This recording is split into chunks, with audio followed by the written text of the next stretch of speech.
Pamela, thank you so much for joining me today. I'm really excited to learn more and hear about your experience as one of Banco Santander's independent board members. To kick us off, I would love to hear more about your journey and your path to joining Santander's board. Okay, well, thank you very much. It's lovely to be here on a glorious summer's day in London. I spent most of my career with Standard Chartered, and I was very lucky. I had a very varied career there. And then I decided that I wanted to retire and I wanted to take up a non-executive role. And so I spoke to my chief executive at the time, a year before I wanted to leave, and explained what I was planning. And they were very generous, actually, and said, well, why don't you go and have a coach and help you with that transition. So I went and worked with this lady who bullied me remorselessly for about 6 months to get me into the right place. And then I started to go around all the headhunters once I'd actually retired and speak to them. And I actually got approached for the Santander UK board. And so I went through all the interviews with the UK board, and then my last interview was with Anna Botin. And halfway through the interview, she said, well, this is ridiculous. She said, you should join the group board, at which point I nearly fell off my chair. And then she said, well, come out to Madrid. So I went out to Madrid and I did the whole cycle again with the group interviews and got appointed to the board, which was very exciting for me. And actually, I've real thanks to Anna, and I'm not just saying that because we're here at the W50 Summit, but she took a chance on me, and I think that's a lesson for all of us. So it's been great. Well, thank you so much for sharing, and we're really excited to see the impact that you'll be making on the board.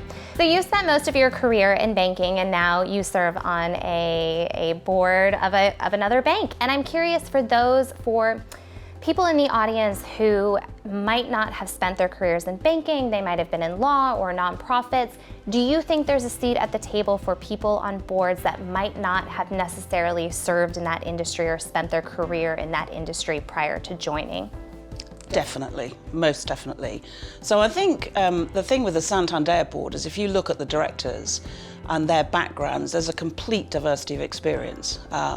And particularly in this age where actually the last 2 years has been painful with COVID, but actually it's really accelerated that digital transformation. So, you know, we're often on the lookout for people who've got very good tech experience, but haven't necessarily come up through a big company, and you know, people who've run their own businesses and bring something different to it. So I bring a very traditional risk banking background, but I work with people on that board who are very different to me.